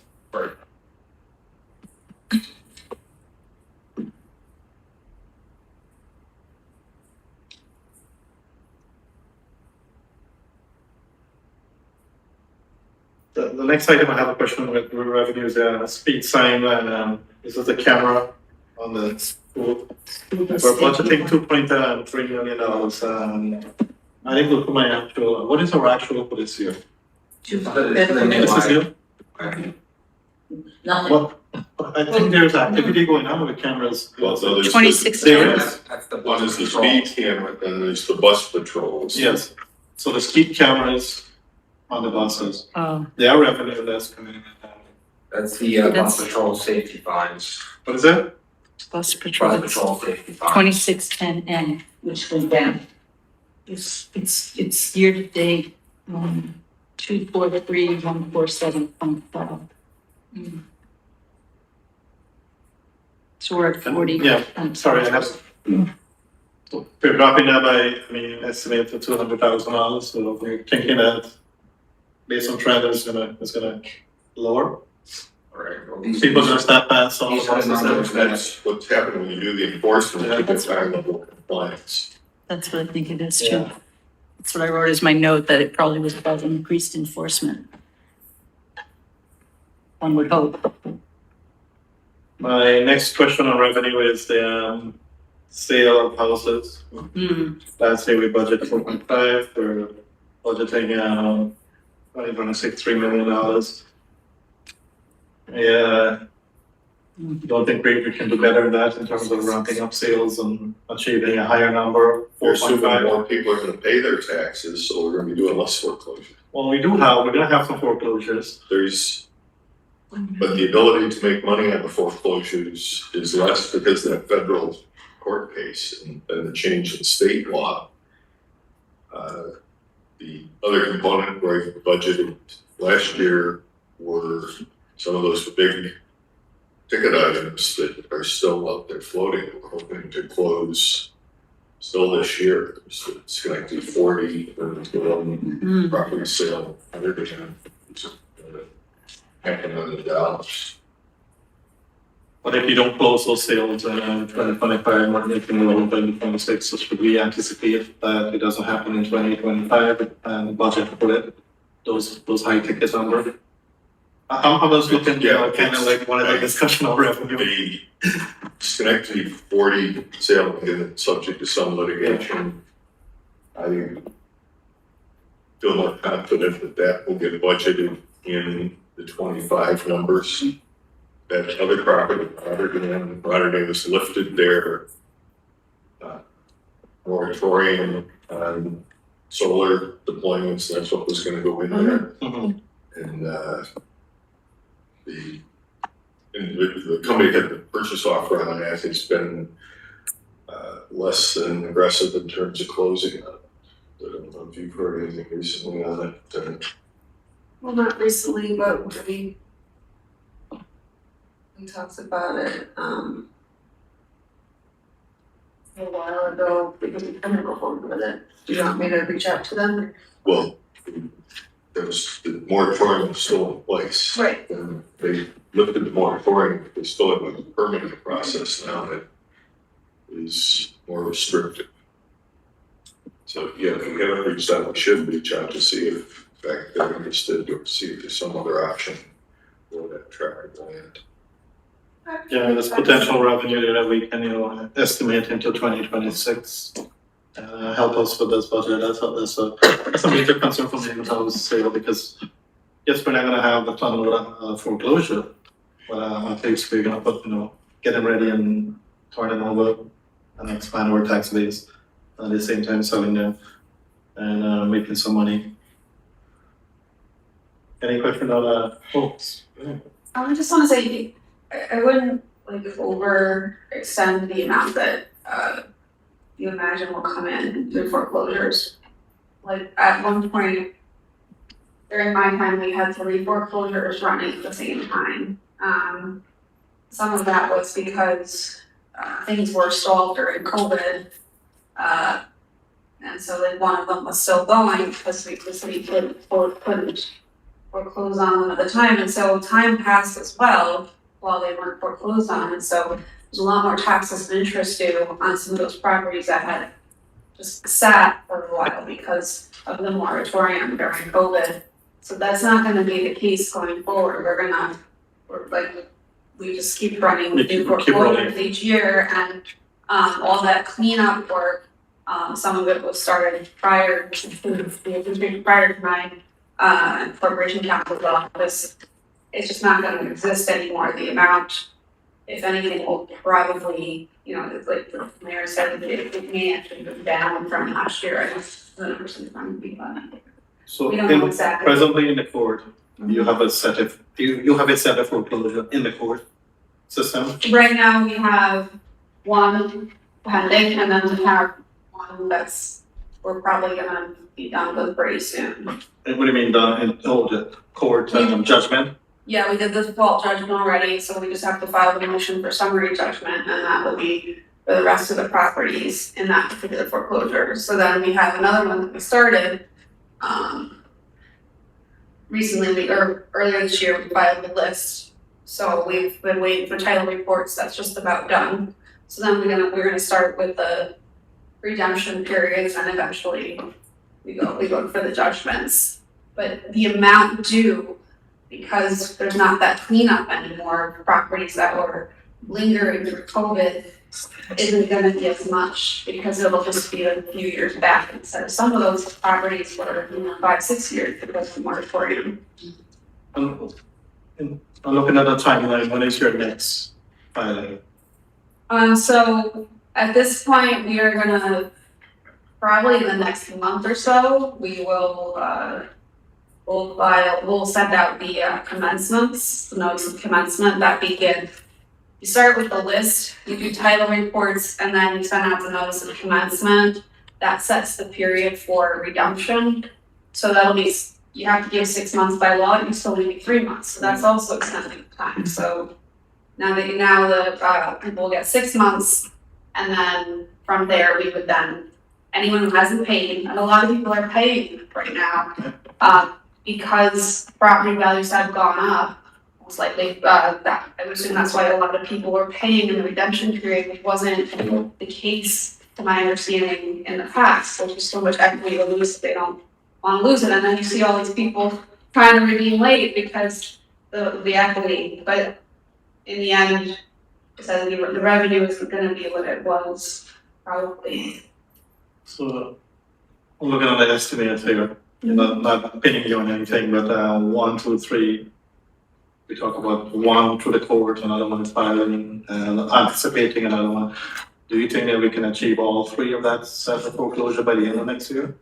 So right now there's 2, there were, at one point I had 3 going, now there's 2, but though one of them, we're gonna wrap up, the motion, I just have to review it, that one's, we already did the default, so we just have to do the summary judgment, there's like 6 or 7 properties, not a lot of properties, that's it for that one. So then we just have the one that's coming up, so we're only gonna have 1 at this point. Does that answer your question? One set. One foreclosure, One so foreclosure, yeah, that's fine. it has to be on the list, and then you, but certainly, you have to foreclose at certain time periods, so that's why there are multiple going, especially because of time constraints, because of I inherited one and then others. It just took time to get. So are we still waiting on 3 years, or are we with 2 years starting? It's in the city code, I think it's 3 years. Derek, I think it's 3 years. Residential is different than commercial. Yeah, residential is 3, commercial is 2. 2, yes. And anything that's at the time that's ready, so-called ready for foreclosure, we include on the list. No, I'm trying to get like a, Oh, I can't give you an exact number because we don't I'm know. trying to say, how many people okay, are gonna pay. 1, 2 in the court, another one is filing, we can achieve all of that until 2026. Yeah, well, two of them, like I said, one of them wrapped up, the second one is almost wrapped up, Mhm. and then the third one is basically at the beginning. So. So it's all those foreclosure will be into potential 2026 sales. Yes. Yeah. But No, I'm- I'm asking a question because I'm looking at that estimate, Some of them are lagging to 27. Yeah, that's true. Mhm. All right, that's something for us to look at and to expand our discussion. I'm highlighting, those kind of stuff, that we can talk about in terms of revenue wave. The other, one I have is, the mortgage tax. And the reason why I flagged it on that property value is going up, mortgage is gonna be higher. It's not like before we would sell houses for $50,000 and we were gonna get $500 in mortgage tax. The numbers are, pretty much high now. So based on that trend, I'm looking at, I think we can reconsider that number based on the house What line is sale. that? That is on, page 12, second line, 83005, mortgage tax. It is something a trend across, and Schenectady is fortunate with the house, the sale of houses. And people buying at a higher, competitive price, overbidding, driving up the taxes, the mortgage tax. And the trend in interest rates is gonna continue down in the near future. Near future, that's what it says. So I don't know if it's gonna drop enough so you're gonna see refinancing, but you will see some revenue from that. Yes. So if you wanna review it, we're more than happy. Yeah, that's what I'm saying, because I was looking at the trend in terms of the sale in Schenectady, I looked at the reports, I'm like coming in, a lot of houses are being sold for 300,000 Yeah. ish, more than that. So with that, and people are taking on mortgage, obviously the mortgage tax is going up. Yeah, so it's something that, is beneficial to us, so that's a line we can, reconsider upping that number there. That's it. That's what I have for revenue. I mean, if anybody else have, go ahead, please. It's a question of revenue. Did we increase our tolling surcharge, like the fees, for actual people, is that we do that? What line is, A1789, page 9, What's the title of money? tolling surcharge. Well, yeah, right now I'm just looking at the tolling Which line is it? surcharge. I'm sorry. The, A1789. looking at the contract agreements and renegotiating. Okay. That would be based on the contract, not based on what it would cost of for tolling. So the surcharge is gonna be passed on, that's what. Well, yeah, I'm just, it's doubling. Mhm. It's doubling, that's pretty significant, and I was just wondering why that is, you're saying that we're renegotiating the towing contract right now. Is that what you're saying? Not right now, that's what the police department is looking to do. Future. In the future? Over Okay. 26. When would that happen in 26? Because, I mean, to double it, when contract had been negotiated. Do you know when that negotiation happens? I don't have that timeline.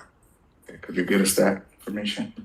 That would be the police chief. Yeah, either Chief Whipple or Chief Clifford to come back on your final reviews to give you the theory behind that number. Okay. I mean, or, yeah, I don't know if they could just shoot an email too if they want to not have to. Is it probably for the second and second I'm time? sure they look forward to the opportunity. Anytime you spend time with us, I'm sure. The mayor is looking for company in this role. Yeah, same thing. If the council would like to discuss the details of contract negotiations related to the tolling agreement, we could go into executive session. Yeah, Sure. okay, yeah, never mind. Not today, sorry. Absent, I have to head out because I have meetings in the morning. So if you have any legal questions, I can answer them. The One more. next question I have is, CDBG Me revenue. too, that was gonna be my big. How do we account for the CDBG revenue?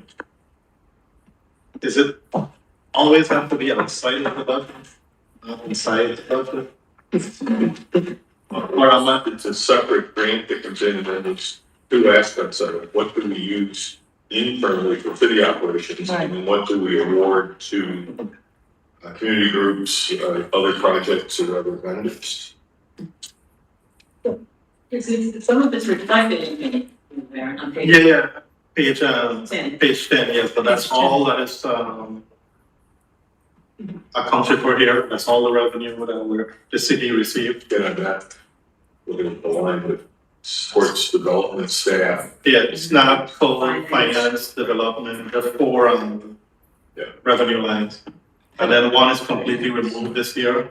Because it was, I think it was. We had budgeted last year, estimated last year. It was, some of that's new clean out of foreclosures.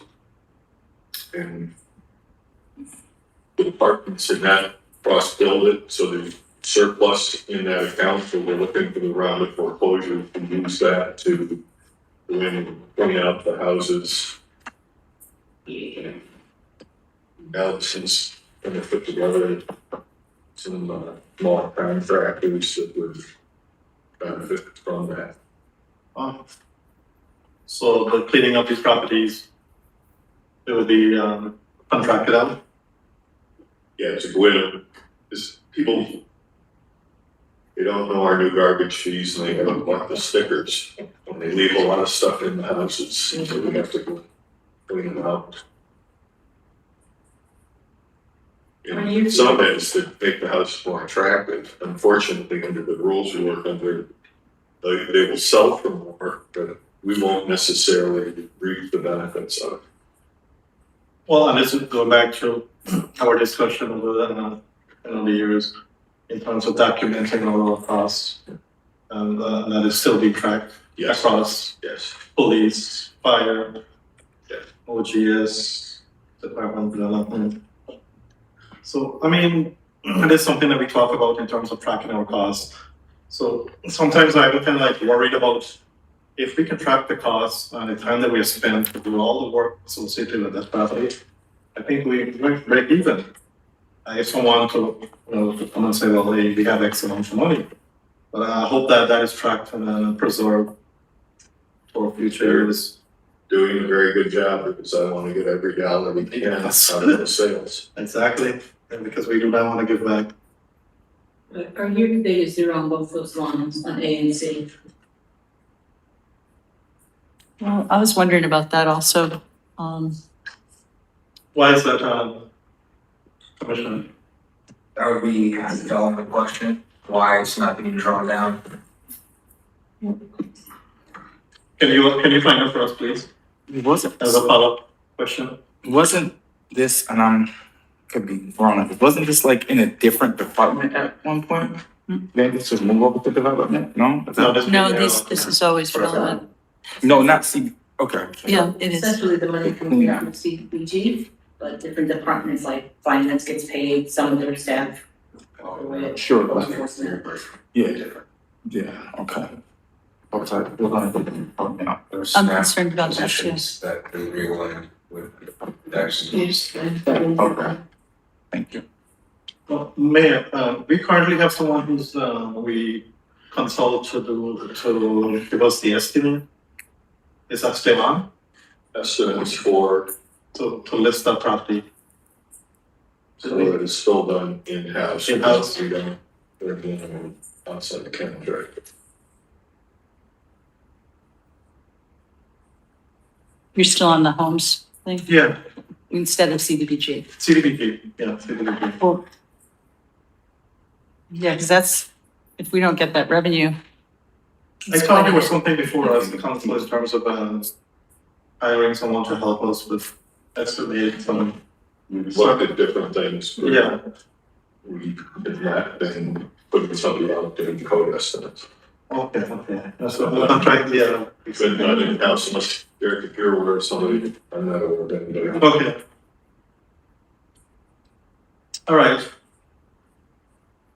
I'm looking at everybody there, so I think we should have the question even. One last simple question. No, go ahead, there's one last question. General question around, I see like, so it's kind of in line with the CBG money, it's like, I see the grants showing up like for like the police, but in other words, so are all of our grants reported, are we reporting all our grants as revenue, or is it just we're reporting grants as revenues that we can like use and pull down funds to fund a position? Like, I'm just wondering, like, is there a distinction that's being made, and like, where would some of that other grant money, because I know that there's more grant money coming into the city than this, than what this reflects. I think the majority, though, it depends. You can see there's new grants that the police are showing within Strive grant. So there's some that may trickle in that are not reported in here, but they come in throughout the year. So they might not be shown within the proposed budget. So I think most of those are, unless you have a specific question on it, those are kind of the reoccurring ones. When we get a new grant, it's, yes, we want to get it, but it's not like, it's all revenue, there's an expense associated with it, so you're gonna use the incoming money to pay for something. Certainly, like, And that's, you know, we apply for a lot of grants. They can't accept a grant until we go back to the city council and make a budget amendment to formally take it in. I guess maybe a more direct way to ask that is that, are you confident that all the grants that we're receiving are showing up as revenue in this report? I guess that's a better question. Pretty confident, and with discussions with the police department, they're confident as well on the grants that we're receiving. I wasn't just talking about the police department. Well, So, Mr. Foley, I did ask for a report, and they did send it, I thought we all had it, that asking for all the grants that they had, and how much it would go into, if it was 25, and how much would go into 26.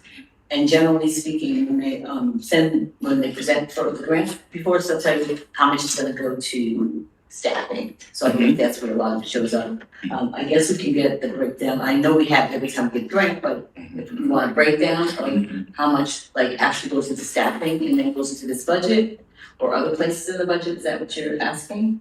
No, I guess a more, a broader question around like, how are we making the distinction of what shows up in grant funding as revenue or not? So that's what I was trying to figure out here, yeah, and that This question is was answered. bigger money in water and sewer. You know, that are big chunks of money. And some of it also goes to what you determine to do with the fund balance. Because most of those grants, there's none of them, like just give us the money. Right, that's all these tied We to have to expend the money and then get reimbursed from most of the state government, some of it's the federal government.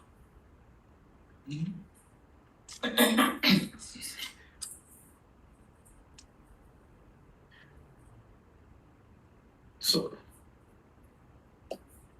are we anticipating any surplus from CDBG? What happens if I know that's a loaded. I would hope everybody looks up to exactly what the contract is. The reality is there's always a little bit of variance there where one's a little under, somebody's a little bit over to. If you have specifics or. No, it was just a broad statement in terms of, I was just looking at if the surplus can be put it into maybe the snap line and against So whatever. remember, in those categories, there's caps in terms of public service and other things, so if there is a grant in one of the lines, more than likely we have to then expend it on a similar type of program, either within that agency or a similar agency. Like youth programs, for example. I've already asked that Having this question. question because revenue is what's gonna drive everything here. And if we can address all the expenditure, but if we don't address the revenue, we're nowhere. So one has to balance out.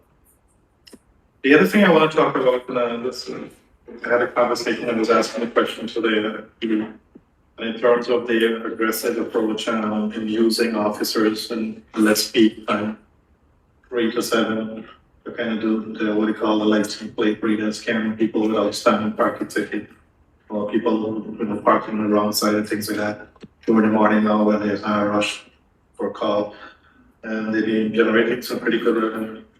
six to nine thousand dollars for 4-hour detail with three officers working.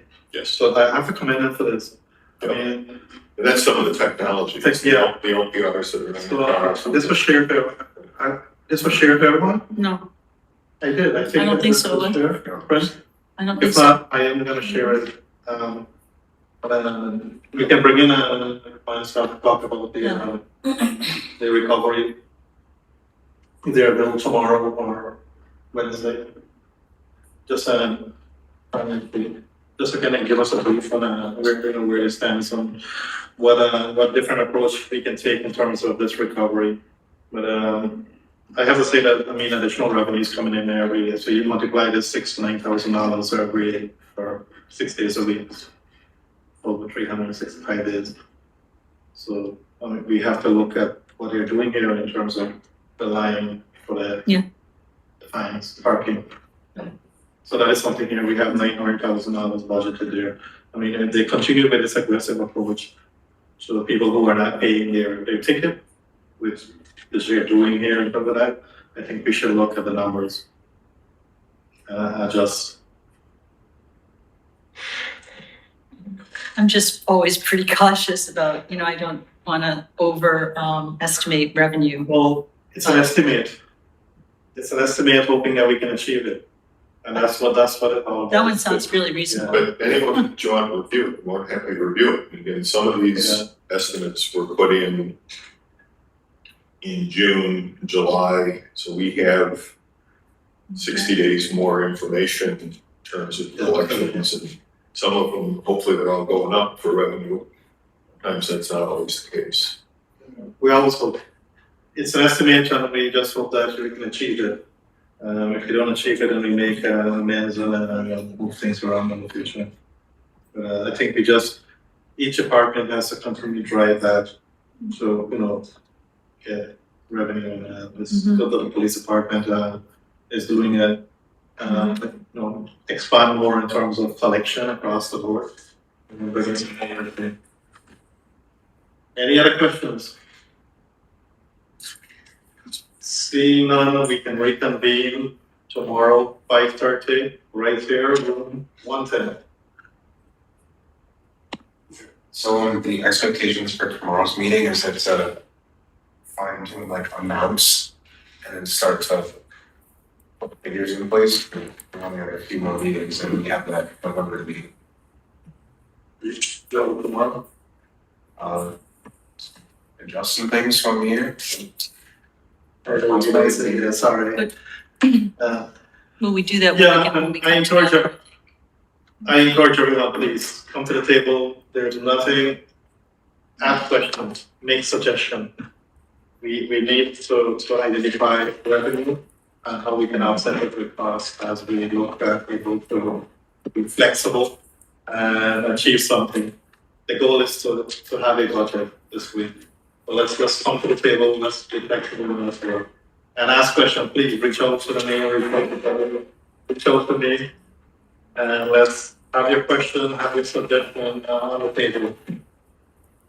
Open to recess 5:30 tomorrow afternoon. So moved. Second. All in favor? Aye, thank you.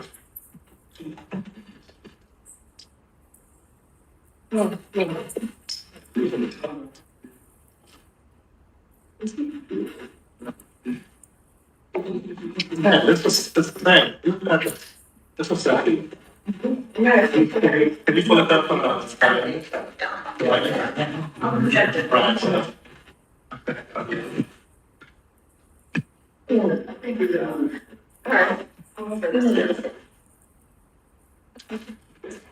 I can send you a package because it was sent but doesn't matter, we'll get to do it.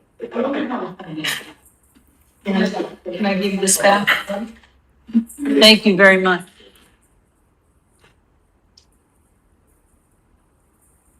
Yeah, I'll get it. What? Oh, that's.